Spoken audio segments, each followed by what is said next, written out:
안녕하십니까. 2월 15일 목요일 말씀 묵상 함께 시작하겠습니다. 오늘도 주님께서 우리를 사랑하시고 우리를 붙들어 주신다는 것을 경험하고 늘 주님의 이름을 높이는 하루 보내시기를 간절히 기도합니다. 사순절 기간 이제 시작하고 있는데 잘 보내고 계신지 모르겠습니다. 주님의 사랑과 주님의 희생을 잊지 말고 주님의 부활까지 바라보면서 우리에게 베풀어 주신 그 크신 은혜 잘 늘 누리시기를 기도하고요. 오늘 본문은 누가복음 8장 1절에서부터 15절까지 말씀입니다. 씨 뿌리는 비유가 기록되어 있는데 예수님께서 왜 이 씨 뿌리는 비유를 우리에게 주셨는지 생각해보고 그리고 우리가 어떤 마음으로 말씀 앞에 나아가야 될지를 확인하는 시간 되었으면 좋겠습니다. 그럼 먼저 말씀 보시겠습니다. 그 후에 예수께서 각 성과 마을에 두루 다니시며 하나님의 나라를 선포하시며 그 복음을 전하실세 12 제자가 함께하였고 또한 악귀를 쫓아내심과 병고침을 받은 어떤 여자들 곧 7 귀신이 나간 자 막달라인이라 하는 마리아와 헤롯의 청지기 구사의 아내 요한나와 수산나와 다른 여러 여자가 함께하여 자기들의 소유로 그들을 섬기더라. 각 동네 사람들이 예수께로 나아와 큰 무리를 이루니 예수께서 비유로 말씀하시되 씨를 뿌리는 자가 그 씨를 뿌리러 나가서 뿌릴새 더러는 길가에 떨어짐에 밟히며 공중의 새들이 먹어버렸고 더러는 바위 위에 떨어짐에 싹이 났다가 습기가 없으므로 말랐고 더러는 가시떨기 속에 떨어짐에 가시가 함께 자라서 기운을 막았고 더러는 좋은 땅에 떨어짐에 나서 100배의 결실을 하였느니라. 들을 귀 있는 자는 들을지어다. 제자들이 이 비유의 뜻을 물으니 이르시되 하나님 나라의 비밀을 아는 것이 너희에게는 허락되었으나 다른 사람에게는 비유로 하나니 이는 그들로 보아도 보지 못하고 들어도 깨닫지 못하게 하려 함이라. 이 비유는 이러하니라. 씨는 하나님의 말씀이요 길가에 있다는 것은 말씀을 들은 자니 이에 마귀가 가서 그들이 믿어 구원을 얻지 못하게 하려고 말씀을 그 마음에서 빼앗는 것이요 바위 위에 있다는 것은 말씀을 들을 때에 기쁨으로 받으나 뿌리가 없어 잠깐 믿다가 시련을 당할 때 배반하는 자요 가시떨기에 떨어졌다는 것은 말씀을 들은 자이나 지내는 중 이생의 염려와 재물과 향락의 기운이 막혀 온전히 결실하지 못하는 자요 좋은 땅에 있다는 것은 착하고 좋은 마음으로 말씀을 듣고 지키어 인내로 결실을 하는 자니라. 이제 오늘 본문으로부터 예수님의 갈릴리 전도 여행이 시작됩니다. 예수님의 갈릴리 사역 중에서도 앞에서는 제자들을 부르시고 제자들을 가르치신 내용으로 이루어져 있다면 어제까지 다룬 7장 주제 부분이죠. 과거의 질서, 이 유대교의 질서에 소망이 없고 새로운 이스라엘이 필요하다는 것이 제시되고 난 다음에 이제는 예수님께서 갈릴리 전도 여행을 하시면서 제자들과 함께 갈릴리를 다니시면서 복음을 증거하시는 모습을 볼 수가 있어요. 그리고 이후에 사도행전을 보시면 바로 이 모습 그대로 바울과 같은 사도들이 그 사역을 감당하고 있는 것을 볼 수 있습니다. 어쨌든 예수님은 그리스도시다 하는 것이 나중에 9장에서 나올 텐데 이 메시지가 선포되기 전에 예수님께서 계속 그 주위 사람들에게 복음을 전하시고 가르치시는 모습을 볼 수 있습니다.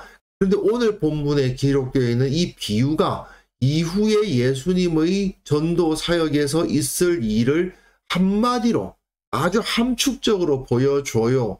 결국은 똑같은 말씀을 들어도 믿을 자는 믿는데 안 믿을 자는 안 믿더라 하는 거죠. 예수님께서 각 성과 마을에 두루 다니시면서 하나님의 나라를 선포하시고 복음을 전하십니다. 12 제자가 함께 하였어요. 바울도 전도팀을 꾸려가지고 다니면서 복음을 전하지 않았습니까? 마찬가지 형태가 예수님의 모습에서부터 나타나고 있는 거죠. 결국 바울은 예수님 따라한 거죠. 예수님께서 갈릴리 지역을 다니시면서 복음 증거하셨는데 바울은 좀 더 스케일이 크게 로마 전역을 다니면서 복음 증거를 했지만 원리 자체는 같은 거죠. 또한 악귀를 쫓아내심과 병고침을 받은 어떤 여자들과 7 귀신이 나간 막달라인이라 하는 마리아와 헤롯의 청지 구사의 아내 요한나와 수산나 다른 여러 여자가 함께하여 자기들의 소유로 그들을 섬기더라 하는 것을 특별히 누가복음은 기록을 합니다. 마태나 마가에서는 이런 기록이 없어요. 누가는 복음이 보편적이라는 사실을 굉장히 강조합니다. 유대인이냐 이방인이냐 중요하지 않아. 자유인이냐 노예냐 중요하지 않아. 부자냐 가난한 자냐 남자냐 여자냐 다 필요 없다. 모든 장벽은 다 무너진다. 오직 예수 그리스도의 복음 안에서 모두가 다 평등해진다는 것을 여기서 보여주고요. 특히 누가는 이 여인들이 얼마나 중요한 역할을 감당했던가 하는 것을 기록하면서 남자와 여자의 차별이 없는 복음의 능력을 증언하고 있는 겁니다. 그 상황에서 각 동네 사람들이 예수께로 나와 큰 무리를 이룹니다. 그런데 언제나 무리는 앞에서는 제자들이 함께 하였는데 여기서는 무리가 나오잖아요. 무리 앞에서는 어떤 말씀이 주어져야 되느냐? 바로 씨 뿌리는 자의 비유가 주어져야 된다는 거죠. 많은 분들이 씨 뿌리는 자의 비유를 알고 계십니다만은 이 당시에는 지금과 같은 농업기술이 발전하지 않다 보니까 씨를 뿌릴 때 정확하게 날 곳에만 정교하게 뿌리지를 못하고 씨를 뿌리면 덜어는 길가에 사람들이 밟고 다니는 곳에 떨어진다는 겁니다. 그러면 이 씨들은 그 땅 안으로 숨어 들어갈 수가 없기 때문에 공중의 새들에 의해서 먹혀버린다.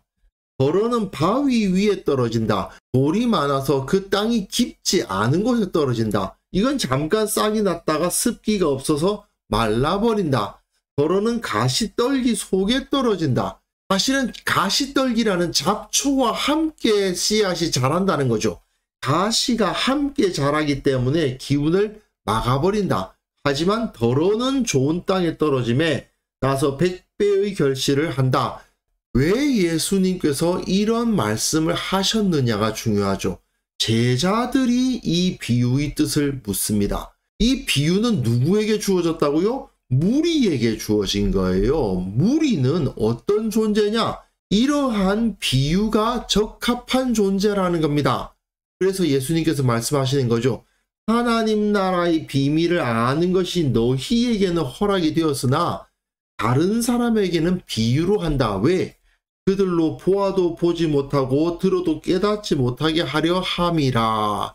이건 예수님께서 저들로 하여금 모르게 해야 되기 때문에 이걸 가르쳐주면 안 되기 때문에 이렇게 하신다는 뜻이 아닙니다. 이거는 이사야서 6장의 말씀을 인용하시는 거예요. 이사야서 6장에 보시면 이사야가 하나님의 목소리를 듣지 않습니까? 내가 누구를 보내며 누가 우리를 위하여 갈꼬 하시는 걸 듣고는 내가 여기 있나이다 나를 보내소서 하면서 자신이 헌신을 했단 말이에요. 그런데 그 이사야에게 하나님께서 주신 사명이 무엇입니까? 가서 이 백성에게 이르기를 너희가 듣기는 들어도 깨닫지 못하고 보기는 보아도 알지 못하리라 하여 이 백성의 마음을 둔하게 하고 그들의 귀가 막히고 그들의 눈이 감기게 하라. 염려하건대 그들이 눈으로 보고 귀로 듣고 마음으로 깨닫고 다시 돌아와 고침을 받을까 하노라. 아니 하나님께서 누가 우리를 위하여 갈고 하셔놓고는 이사야를 보내실 때 왜 저들로 하여금 깨닫지 못하게 하라고 하나? 왜 저들이 마음을 둔하게 하라고 하시나?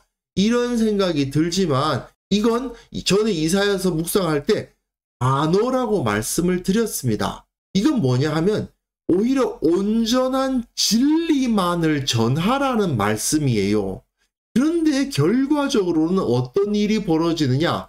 진리만을 말하면 참된 말을 하면 할수록 이스라엘은 삐뚤어지고 안 들을 거다, 그 말씀이에요. 저들 이스라엘은 거짓말을 더 좋아한다는 겁니다.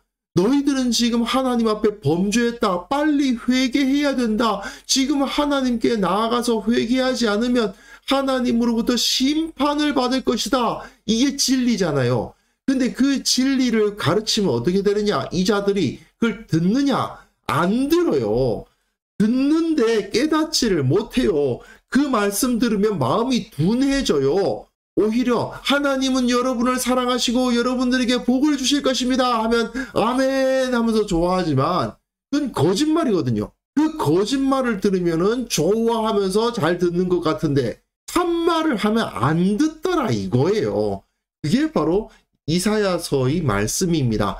예수님께서는 바로 그 말씀을 하시는 거예요.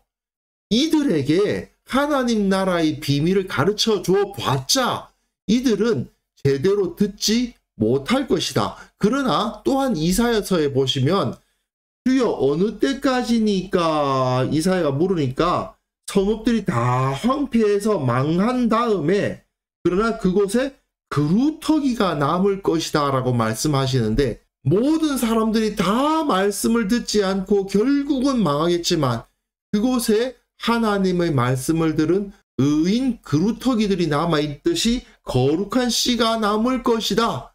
그들에 의해서 새롭게 회복이 될 것이다 라고 말씀을 하셨는데 똑같아요. 여기서도 예수님께서 그 말씀을 뿌리시면 실제 농사 짓는 현실에서는 좋은 땅에 떨어지는 씨앗이 대다수겠지만 복음의 씨앗은 대다수가 다 길가에 떨어지고 바위 위에 떨어지고 가시덤불에 떨어진다는 겁니다. 좋은 땅, 좋은 마음을 가지고 있는 사람들의 숫자가 많지 않아요. 하지만 그들이 소수라 하더라도 그루터기가 남은 것처럼 거룩한 씨는 존재하는 것처럼 예수님의 말씀을 듣고 변화되고 주님께로 나아가고 구원을 받을 자가 있기는 있을 것이다. 그것을 지금 예수님께서 말씀을 해주시고 계시는 거죠. 그러니까 8장과 9장에서 예수님께서 계속 복음을 증거하시는 그 사역을 감당하시겠지만 정작 그 사역에 의해서 사람들이 회개하고 하나님께로 돌아오는 숫자는 많지 않을 것을 미리 예수님께서 보고 계시는 겁니다. 그래서 이 부분은 비유에 대한 해설이죠. 길가에 있다는 것은 말씀을 듣기는 했지만 마귀가 가서 그들을 믿어 구원을 얻지 못하게 하려고 말씀을 빼앗는 것이다. 듣긴 듣는데 바로 말씀을 버리는 자들이죠. 바위 위에 있다는 것은 기쁨으로 받기는 하는데 뿌리가 없어서 잠깐 믿다가 시련을 당하면 배반하는 자들이다. 가시떨기에 떨어졌다는 것은 말씀을 듣고 어느 정도 잘하는 것 같긴 하지만 이생의 염려와 재물과 향락의 기운이 막혀 온전히 결실하지 못하는 자다. 세상에는 말씀을 들을 때 이러한 자들이 있을 것이다. 사실은 많을 것이다. 그러나 좋은 땅에 있는 자들도 있을 것이다. 착하고 좋은 마음으로 말씀을 듣고 지켜 인내로 결실하는 자들이 있을 것인데 그들이 바로 이사야가 말한 바 그루터기와 같고 거룩한 씨앗과도 같아서 하나님의 나라를 위해서 쓰임받을 자들이다. 사실 예수님의 사역은 과거 이스라엘의 수많은 선지자들의 사역과 굉장히 비슷한 면이 있습니다. 선지자들이 진리를 말하면 말할수록 오히려 핍박당하고 따돌림 당했죠. 평강이 없음에도 불구하고 백성의 상처를 가볍게 여기면서 말하기를 평강하다 평강하다 하면 복받아라 복받아라 하면은 인기를 먹고 회개하라 하나님의 심판이 가까웠다 빨리 돌이켜야 된다 이렇게 이야기하면 인기가 없는 거죠. 과거 이스라엘에만 그런 현상이 일어나느냐? 지금도 마찬가지인 거죠. 현대인들 정말 좋은 말씀 쉽게 접할 수 있지 않습니까? 지금 이것도 마찬가지입니다만은 유튜브로 하나님의 말씀을 볼 수 있고 언제든지 어떤 상황에서라도 하나님의 말씀을 집에 앉아서도 차를 타고 가면서도 들을 수 있는 세상이 왔어요. 예전보다 훨씬 더 성경에 대해서 쉽게 접할 수도 있고요. 자료도 많고요. 빠른 속도로 그 의미를 알 수도 있어요. 하지만 역설적으로 말씀의 능력은 점점 희미해져 가는 시대를 우리는 살아가고 있지 않습니까? 성경이 말하는 바를 그대로 전하면 별로 인기 없어요.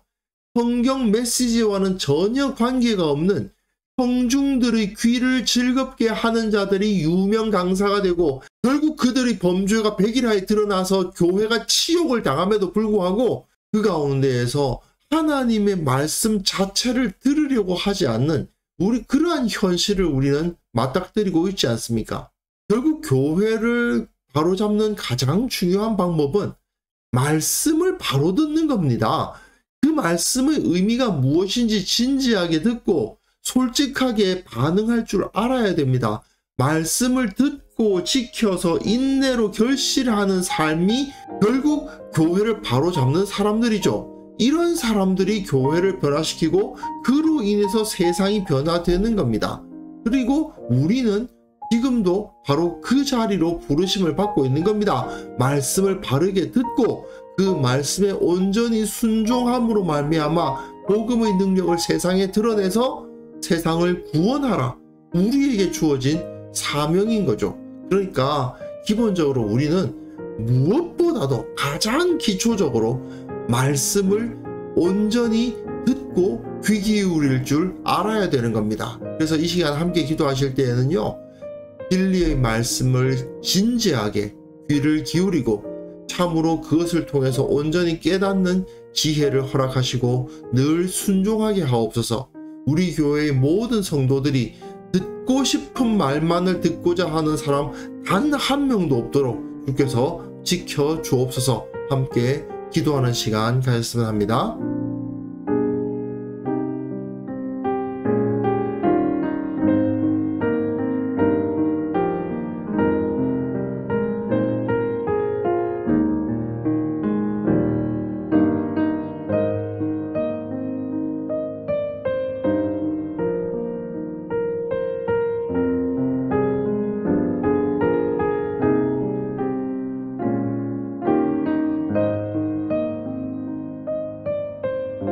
거룩하신 하나님 아버지, 우리의 마음을 지키사 진리의 말씀에 늘 귀를 기울이는 자들이 되게 하여 주옵소서.